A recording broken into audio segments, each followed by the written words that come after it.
మరి ఆంధ్రప్రదేశ్కి ఒక మంచి రోజులు వచ్చేంట్లో మా అందరికి తెలుసండి ఇది. దీంట్లో పవన్ కళ్యాణ్ గారి పాత్ర, ఎందుకంటే మీరు సినిమాలు వేశారు, రాజకీయాల్లో ఉన్నారు, కొద్దిగా పవన్ కళ్యాణ్ గురించి స్టార్ట్ చేయాలనుకుంటున్నాను సార్. మీకు ఏమనిపిస్తుంది ఆయన యొక్క రోల్ మొత్తం? పవన్ కళ్యాణ్ గారు ఆయన ఒక సపరేట్ టైప్ ఆఫ్ మనిషి అండి. అంటే తను ఏమనుకుంటాడో చక్కగా చేస్తాడు. క్యారెక్టర్గా యాజ్ ఆర్టిస్ట్గా ఏది చేస్తే బ్రహ్మాండంగా చేస్తూ ఉంటాడు. కాబట్టి కొంచెం ఆవేశం ఎక్కువ ఉండేది ఆ రోజుల్లో. వాళ్ళ అన్నయ్య ఎవరిన మాట అన్నారని అన్నా వెళ్ళిపోయేవాడు అనమాట వెంటనే. అట్లా అది అంటే మన యంగ్ అప్పుడు యంగ్ కదా బాగా, ఇది అట్లా అనేవాడు. అంతేగాని తర్వాత ఇప్పుడు రాజకీయాల్లోకి వచ్చాక కూడా బిగినింగ్ కొన్నాళ్ళు బాగా ఫోర్స్గానే ఉండేవాడు. ఇప్పుడు చూస్తే ఎంత మెచ్యూర్డ్గా ఉంటున్నాడో చెప్పడానికి లేదండి. ముఖ్యంగా ఈసారి ఎలక్షన్లో అతన్ని పవన్ కళ్యాణ్ది ప్రముఖ పాత్ర అని చెప్పొచ్చండి. చంద్రబాబు గారిని అరెస్ట్ చేసి జైల్లో పెట్టినప్పుడు వెంటనే వెళ్ళి ఆయన దగ్గరికి వెళ్ళి ఆయనతో చెప్పి, సార్ మనం కలిపి పోటీ చేద్దామండి, మనకు ప్రభుత్వ వ్యతిరేక ఓటు చీలిపోకూడదు అని చెప్పి చంద్రబాబు నాయుడు గారికి చెప్పడం, చంద్రబాబు నాయుడు గారిని ఒప్పించడం. ఆయన కూడా అలాగే అన్నారు. జైలు నుంచి బయటకు రాగానే అనౌన్స్ చేశాడు. మామూలుగా అంత ఆవేశంగా చేశాడు అనమాట. చేశాడు.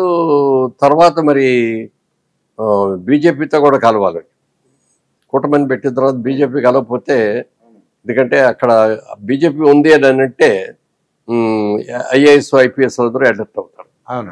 లేకపోతే ఇప్పుడు గత గవర్నమెంట్లో ఏం చేస్తున్నారో ఏంటో తెలియదు. నామినేషన్ చేసేవాడు ఎవడన్నా వెళ్తా అంటే కూడా ఆయన్ని ఆపేసేసి ఇది ఇచ్చేవారు కదా. అలా ఇనానిమస్లు కూడా చాలా చేసుకుని ఉండేవారు. అవన్నీ జరగకుండా ఉండాలంటే ఈ కూటమి కావాల్సిన అవసరం ఎంతైనా ఉంది. ఓటు చేయకూడదు. బీజేపీ మోన్ని కలుపుకోవడం మూలంగా మరి పెద్ద అడ్వాంటేజ్ వస్తుందని కాదు, కానీ ఒక విధంగా డిసడ్వాంటేజ్ కూడా, కొన్ని ఓట్లు తగ్గుతాయి. అది లేకుండా కూడా ఎక్కువే వచ్చి ఉండేవి. అయితే అది ఉండటం మూలంగా భయపడిపోయారు, అందరూ అలర్ట్ అయ్యారు. అక్కడ బీజేపీ ఉంది, ప్రైమ్ మినిస్టర్ గారు కూడా మీటింగ్లు కాటికి వస్తున్నారు. ఏదైనా తేడా వచ్చిందంటే మన తాడ తీస్తారు అన్న లెవెల్లో భయపడ్డారు. అది అడ్వాంటేజ్ అయింది మాకు.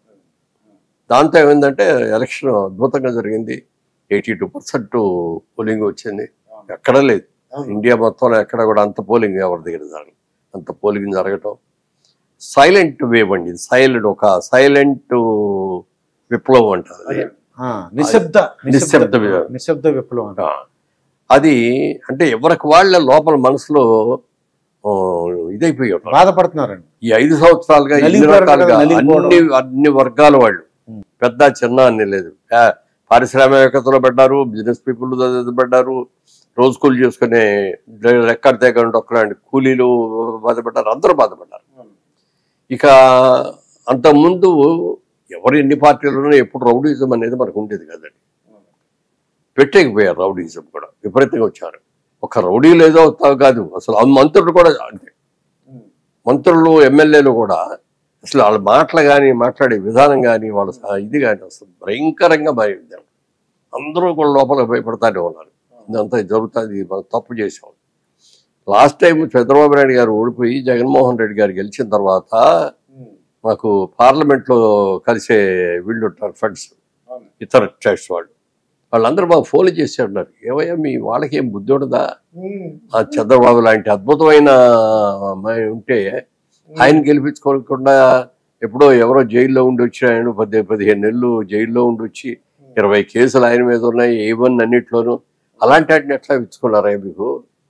అసలు చంద్రబాబు నాయుడు లాంటి ముఖ్యమంత్రి మాకుంటే అంత బాగుంటుంది అని మేమందరం అనుకుంటుంటే మీకున్న మీరేంటయ్యా అతను ఓడిచ్చారు అని అంటే ఏం సమాధానం చెప్తాం? ఏమీ చెప్పలేకపోయాం. అది మన కర్మ అనుకున్నాం అంతే. అనుభవించాం, 5 ఏళ్ళు అనుభవించాం, మేము అనుభవించాం, అందరం. వీళ్ళు వాళ్ళు లేదు, ఏ వర్గానికి ఆ వర్గానికి అయింది.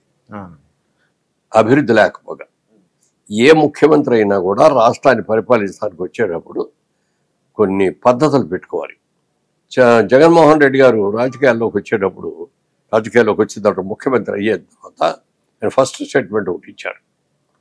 ఈ 6 నెలల లోపల ఆంధ్రప్రదేశ్ని భారతదేశంలోనే నెంబర్ 1 స్టేట్గా తీర్చిదిద్దుతాను, బెస్ట్ చీఫ్ మినిస్టర్గా నేను పేరు తెచ్చుకుంటాను, అలాగే ఈ రాష్ట్రాన్ని నేను 30 ఏళ్ళు, రాబోయే 30 ఏళ్ళు నేనే పరిపాలిస్తాను అని అన్నాడు.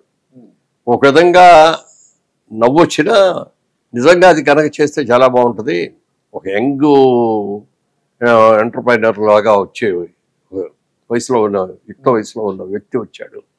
నిజంగా అతనికి ఆ మనసులో ఆ భావనే ఉండి బెస్ట్ చీఫ్ మినిస్టర్గా పేరు తెచ్చుకొని 30 ఏళ్ళు పరిపాలన చేసే లెవెల్ తీసుకొని అభివృద్ధి చేస్తున్నట్టు అందరూ సంతోషించేవాళ్ళు. అవునండి. కానీ అసలు కన్స్ట్రక్టివ్ కంటే డిస్ట్రక్టివ్ ఎక్కువ. ప్రమాణ స్వీకారం చేయగానే మొదటి రోజు చేసిన పని ఏంటి? ప్రజావేదికను కూలగొట్టారు.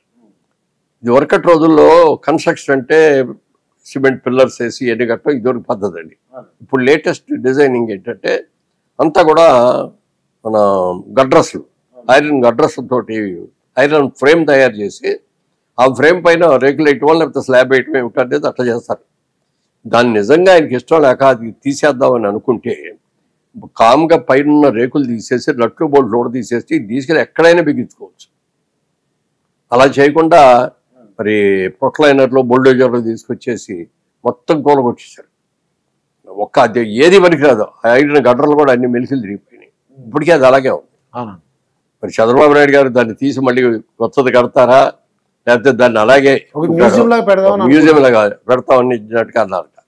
ఇప్పుడు కన్స్ట్రక్టివ్ ఒక డిస్ట్రక్టివ్ రెండు. కన్స్ట్రక్టివ్ అనగానే చంద్రబాబు నాయుడు గారు ఎన్ని చేశాయనేది అమరావతిలో అన్ని ఉంటాయి కాబట్టి చెప్పక్కర్లా.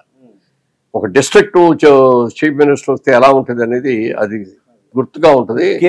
దాని కేస్ స్టడీ లాగా దాని మొత్తం చిన్న కాంపౌండ్ ఫెన్సింగ్ అది పెట్టి లోపలికి ఎవరు వెళ్ళకుండా అక్కడి నుంచి బయట నుంచి చూసే పద్ధతిలో పెడితే ఏ విధంగా ప్రజాధనం అది ఏం చంద్రబాబు నాయుడు గారి ఇల్లు కాదు కదా పగలగొట్టడానికి. ప్రజాధనం, గవర్నమెంట్ ప్రాపర్టీ, ప్రజల ఆస్తి అది. దాన్ని అలా కొట్టి ఇది చేయటం చాలా తప్పు. నిజంగా పవన్ కళ్యాణ్ గారు అసలు ఎలా అన్నారో అర్థం అవట్లేదండి. నిన్ను అధపాతాళం తొక్కుతాను అన్నారు. అది చాలా అందరికీ ఆశ్చర్యంగా ఉందండి. ఎలా ఊహించారు ఇలా అని చాలా ఆశ్చర్యంగా ఉందండి. అది అంటే ఊహించడం అని కాదు, బిగినింగ్ లో ఆవేశంగా అన్నమాట వాస్తవం. అయితే ఆఖరాఖరికి వచ్చాడు ఒక కన్స్ట్రక్టివ్ టాక్ తోటి మనం ఆవేశంగా పెడతాం, మనం ఒక్కడు ఉంటే గెలవలేము. లాస్ట్ టైం కూడా అదే జరిగింది. ఇవాళ మనం ఆ వ్యతిరేక ఓటుని మనం చీల్చామనుకోండి, నాకు కొన్ని పడతాయి, పీటీడీపీ కొన్ని పడతాయి, లేకపోతే బీజేపీ కొన్ని పడతాయి, కాంగ్రెస్ కొన్ని పడతాయి. దాని మూలంగా ఎవరో ఏం చేయలేం, మళ్ళీ అతనే వస్తాడు ముఖ్యమంత్రి. సో అది రాకుండా ఉండాలంటే మనం ఏం చేయాలి అని అనుకొని ఈ కూటమిని ఏర్పాటు చేసి కూటమి ద్వారా వచ్చాడు. అందుకని ఈ ఎలక్షన్లో అతని పార్టీ చాలా ఉంది.